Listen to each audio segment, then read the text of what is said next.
Hey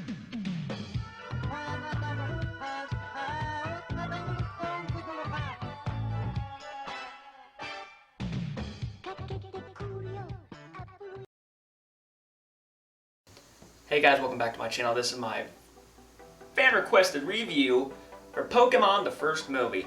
Now, I'm a huge fan of Pokemon. I have the plushes, I have the toys, you know what I'm saying? But there's Pikachu right there, there's the Season 1 of the Indigo League, the best league in my personal opinion. There's a plush of Mewtwo, and I got a little figure of Mew right here. I'm a huge fan. I even have a Pokemon card collection. So yeah, as you can see, I'm a pretty decent sized fan of Pokemon. And that's one of the reasons why I put this on my anime poll on Facebook, because I do want to review Pokemon the first movie. It's one of the most classic movies in my heart. I watched it when I was a little kid, and I still watch it today.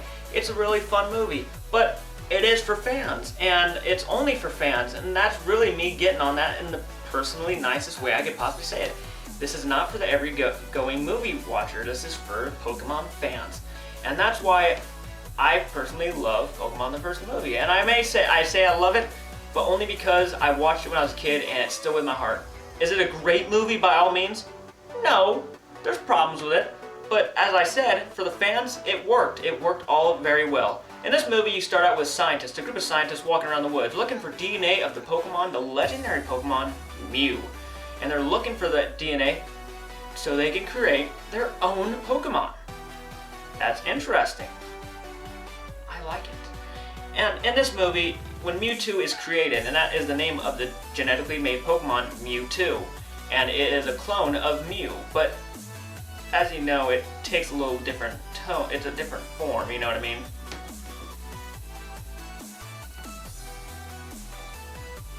Mew and Mewtwo. They totally look different, don't they?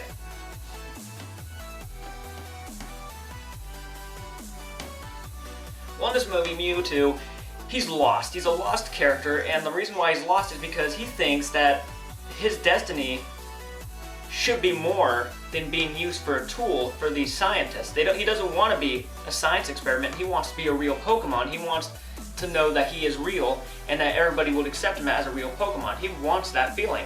So what he does is he destroys the scientist, he kills, and pretty violent for a Pokemon movie, he actually destroys the island and kills everybody. They don't show it, of course, but you see the island blowing up and you're expecting that no one survived. So he's pretty pissed, and he's pretty terrible. And for me, the Mewtwo worked because he was a villain that thought he was doing the right thing, and he wanted to do what the right thing was, for him at least, was that he wanted to be looked at as a real Pokemon. He didn't like the idea that he was created by humans. And I like that. That brings a little bit of more character to the Mewtwo character. I mean, it worked.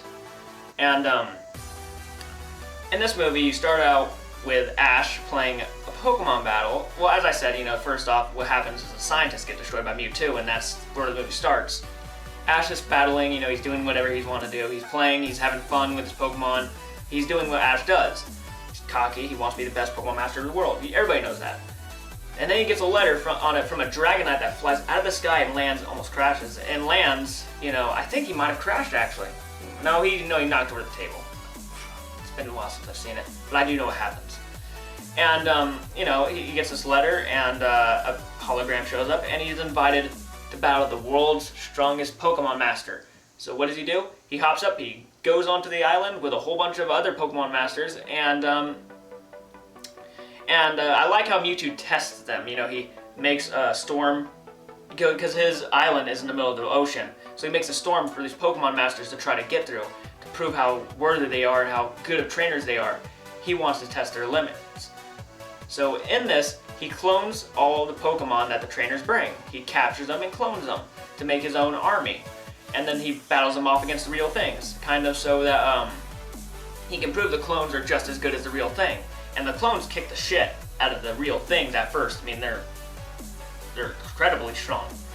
And I like that. That brings down for Mewtwo's part, it brings out, he is right. He is right that they are stronger, and he wants to prove that they are stronger. For him, that's good. For Ash and them, that's terrible, because now they're stronger than they are, and they're trapped on an island with this guy. And Mewtwo was planning on, evil guy stuff. And well, Mew shows up. After Ash dramatically runs and tries to save Pikachu from getting captured in Mewtwo's Pokeballs. he goes and Mew shows up, and they have a big showdown between the clones, the Pokemon. Everything happens. Mew goes against Mewtwo. Everything is going down. I gotta say, the fight between Mew and Mewtwo was pretty good. I didn't like the fight between the clones and the real thing that for the second time, because it was just boring. All they're doing is sitting there punching each other, they're fighting each other, they're just going back and forth, and it's just kind of boring. The music in the background is pretty cool, but it's kind of boring. But then the end shows up, and this brought everybody to tears, but it made no sense whatsoever when Ash runs into the collision between Mew and Mewtwo. The beams hit, Ash runs in the middle, gets turned to stone.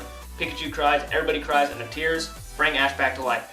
I don't know how that happened, but it's okay because we're Pokemon fans. Yeah, that made no sense. Mewtwo, he comes to his senses, he realizes that there are more humans than what we thought. He wanted to save the Pokemon from the humans. He thought, humans were just trash, he didn't like them at all, so he wants to save Pokemon, but now he realizes that people are in... Ash jumped in the middle of Mew and Mewtwo to save the Pokemon and stop them from fighting.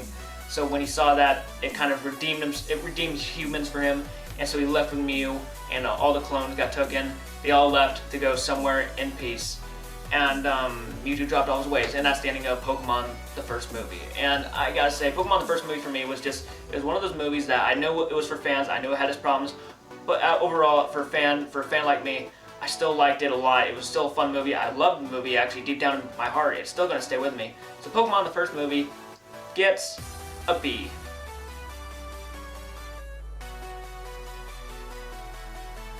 So guys, comment down below. Let me know your thoughts on Pokemon the first movie. Did you like it? Do you want to see it? Have you even seen it? If you're a Pokemon fan, I don't know why you haven't.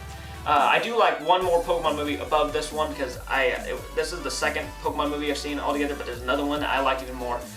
So guys, yeah, follow me on Movie Pilot, like me on Facebook, friend me on Facebook, follow me on Twitter, and guys, as always, thanks for watching. I do appreciate more anime reviews coming your way.